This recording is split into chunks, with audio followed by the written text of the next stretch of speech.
नमस्कार साथियों, फिर से स्वागत है ध्याता वर्ल्ड पे। साथियों, क्या है फरक्का समझौता जो गंगा जल पर कैसे टिकी है भारत बांग्लादेश की दोस्ती। बांग्लादेश के मंत्री मिर्जा फखरुल इस्लाम आलमगीर ने कहा है कि भारत के साथ द्विपक्षीय संबंध फरक्का समझौते पर निर्भर करता है, जिसमें बांग्लादेश के हितों को प्राथमिकता दी जानी चाहिए है। साथियों, ये है फरक्का बैराज। फरक्का कहिए या फरक्का कहिए, बैराज ये है साथियों, जो गंगा नदी पर बना हुआ है। गंगा नदी उत्तर प्रदेश, बिहार, उत्तराखंड, उत्तर प्रदेश, बिहार और फिर झारखंड, तब उसके बाद पश्चिम बंगाल, तब उसके बाद कहाँ जाती है, बांग्लादेश में जाती है। जो येलो कलर का दिखाई दे रहा है पूरा, ये है बांग्लादेश, ये पूरा। और जो ये ग्रीन ग्रीन दिखाई दे रहा है, ये सब भारत का राज्य है। ये भी भारत का राज्य है, इधर भी भारत का राज्य है साथियों। साथियों, कहने का मतलब ये है कि फरक्का बैराज को यहाँ 1996 में बनाया गया था, ठीक है। और यह समझौता भी हुआ था बांग्लादेश के साथ। और इसके बाद इस बैराज को बनने के बाद ये नदी, गंगा नदी, दो भागों में बढ़ती है। इधर जो आ रही है जो नदी, इधर बाद में ये कलकत्ता की ओर बढ़ रही है, जिसका नाम बाद में गंगा नदी को भागीरथ नदी बोला जाता है। फिर उसके बाद आगे जब बढ़ती है गंगा नदी, तो उसको नाम कलकत्ता में हुगली नदी के नाम से जाना जाता है। फिर जब आगे बढ़ती है तो ये बंगाल के खाड़ी में आके यहाँ बढ़ जाती है साथियों। फिर जब फरक्का बैराज से दूसरे दिशा में बढ़ती है, इधर इधर इधर की तरफ आगे देख रहे हैं यहाँ ट्रायंगल से, इधर से, इस ट्रायंगल से आगे जब बढ़ती है, इधर आती है, तो ये भारत से एक और नदी निकलती है, महानंदा, जो दार्जिलिंग की तरफ से आ रही है, देख लीजिए, उसमें आके मिलती है साथियों। देख लीजिए, ये दार्जिलिंग की तरफ से ये नदी निकलती है और फिर जाके गंगा नदी इस फरक्का बैराज से आगे जब बढ़ती है तो यहाँ आके इस ट्रायंगल पर मिलती है साथियों। और मिलती है तो फिर इधर से आगे फिर बढ़ती है साथियों, बांग्लादेश में एंट्री कर चुकी है। और जब आगे यहाँ बढ़ती है तो ये नदी यहाँ आके मिलती है, तो इसको बोलते हैं पद्मा।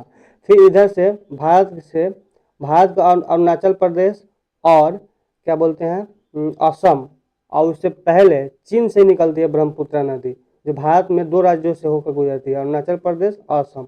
फिर जब बांग्लादेश में एंट्री करती है साथियों इधर, तो ये जमुना नदी के नाम से ब्रह्मपुत्र को जाना जाता है साथियों। और फिर जब आगे बढ़ती है, जब यहाँ मिलती है, यहाँ से जो गंगा नदी और महानंदा जब मिल जाती है, उसके बाद आगे बढ़ती है बांग्लादेश में यहाँ से, तो इसको नाम दिया जाता है पद्मा। फिर पद्मा जब आगे बढ़ती है साथियों, तब इसके बाद फिर मेघना से मिलती है, मेघना नदी से। और फिर मेघना नदी बाद में बंगाल के खाड़ी में क्या होती है, जाकर गिरती है साथियों। तो कहने का मतलब है कि फरक्का बंदरगाह 1996 ईस्वी में भारत और बांग्लादेश के बीच बना हुआ था। और इसी पर गंगा जल समझौता हुआ था साथियों। यह गंगा नदी पर देखिए बना हुआ है ये फरक्का बंदरगाह बैराज, जिसमें प्रावधान किया गया था कि यदि फरक्का से पानी का आपूर्ति 70,000 क्यूसेक या उससे कम हो, तो तब दोनों देश के उपलब्ध पानी 50-50% मिलेगा। कहने का मतलब है कि अगर मान लीजिए इस बैराज से पानी का बहाव 70,000 क्यूसेक अगर पानी या उससे कम निकल रहा है, तब दोनों देशों को 50-50% पानी मिलेगा। कहने का मतलब यह है कि मान लीजिए 70,000 अगर निकल रहा है बैराज से पानी, क्यूसेक पानी, तो 35,000 पानी बांग्लादेश को मिलेगा और 35,000 पानी भारत को मिलेगा साथियों, जो इधर से भारत के कलकत्ता में आ जाएगा और फिर इधर से बांग्लादेश में एंट्री कर जाएगा साथियों। इस बैराज से पानी मिलेगा साथियों, ये हुआ।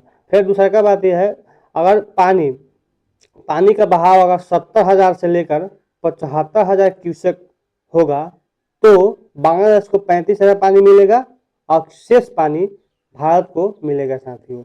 यदि 75,000 क्यूसेक पानी अगर से अधिक पानी होगा, प्रवाह होगा, तो भारत को 40,000 पानी मिलेगा क्यूसेक पानी, अब शेष पानी बांग्लादेश को मिलेगा साथियों। अगर 70,000 क्यूसेक पानी अगर मिल रहा है और उससे कम, 70,000 या 17,000 से कम, तो 50-50% पानी बांग्लादेश और भारत में बांट दिया जाएगा साथियों। अगर उससे ज़्यादा मिल रहा है, 70,000 से ज़्यादा पानी मिल रहा है, 70 से 75,000 के बीच में पानी मिल रहा है, तो 35,000 पानी बांग्लादेश को मिलेगा और शेष पानी 40,000 भारत को मिलेगा साथियों। ये मतलब समझौता 1996 में बांग्लादेश से हुआ था साथियों।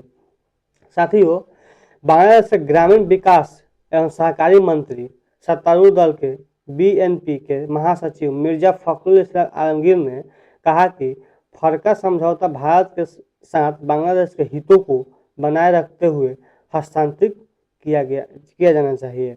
भारत से बाइलेटरल संबंध गंगा जल साझा करने के समझौते पर दस्तखत पर भी ही निर्भर रहेगा साथियों। बीएनपी नेता और केंद्रीय मंत्री आलमगीर ने एक टिप्पणी कमेंट किया है कि बीएनपी द्वारा यह इंजीनियर संस्थान में आयोजित एक चर्चा के दौरान किया था साथियों, जो फरका लॉन्ग मार्च दिवस के अवसर पर थी साथियों। साथियों, बांग्लादेश के रिश्ते जल्द साझा करने पर निर्भर है साथियों। आलमगीर ने कहा, मैं भारत सरकार को एक स्पष्ट संदेश देना चाहता हूँ कि फरका समझौता बांग्लादेश के हितों को ध्यान में रखते हुए बातचीत के माध्यम से तैयार किया जाना चाहिए। भारत के साथ अच्छे संबंध स्थापित करने का अवसर गंगा जल साझा करने के समझौते या फरक्का समझौते के हस्तांतरण पर निर्भर रहेगा।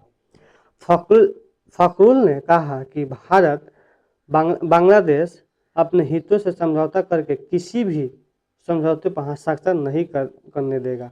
भारत समझौतों को नवीनीकरण नया तरीके के लिए आगे आना चाहिए साथियों। इस मामले में सब कुछ बांग्लादेश के हितों की रक्षा करते हुए पूरा होगा। फखरुल ने कहा कि बांग्लादेश अपने हितों की समझौते करके किसी भी समझौते पर हस्ताक्षर नहीं करने देगा और भारत को समझौतों को नवीकरण के आगे आना चाहिए साथियों। इस मामले में कुछ बांग्लादेश के हितों की रक्षा करते हुए पूरा होगा। आलमगीर ने यह उल्लेख किया, गंगा जल साझा करने के समझौता 2026 में समाप्त हो जाएगा साथियों। और इस बीच वर्तमान सरकार पद्मा बैराज बनाने का निर्णय ऐतिहासिक है। यह निर्णय लोगों को लाभ के लिए बहुत तेजी से लिया गया है साथियों। फखरुल ने कहा कि देश के लोग संप्रभुता, राष्ट्रीय एकता के आधार पर आगे बढ़ना चाहिए। उन्होंने यदि मातृभूमि मुद्दे पर एकजुट है तो कोई भी साजिश के तहत देश के खिलाफ सिर नहीं उठा सकेगा। पड़ोसी देश फरका डैम के नाम पर अन्याय कर रहा है। बांग्लादेश के पद्मा नदी पर एक बैराज बनाने के लिए एक मेगा प्रोजेक्ट का मंजूरी दी है, जिसे ढाका ने फरका बैराज के नकारात्मक प्रभाव को संतुलित करने के लिए बताया है। साथियों, फरका जो बैराज 1996 में बना हुआ था, समझौता हुआ था साथियों बांग्लादेश और भारत के बीच, और उस बैराज से ये भी कहा गया था कि भारत मतलब दोनों तरफ पानी जाएगा। अब वो समझौता 2026 में ख़त्म हो जाएगा साथियों।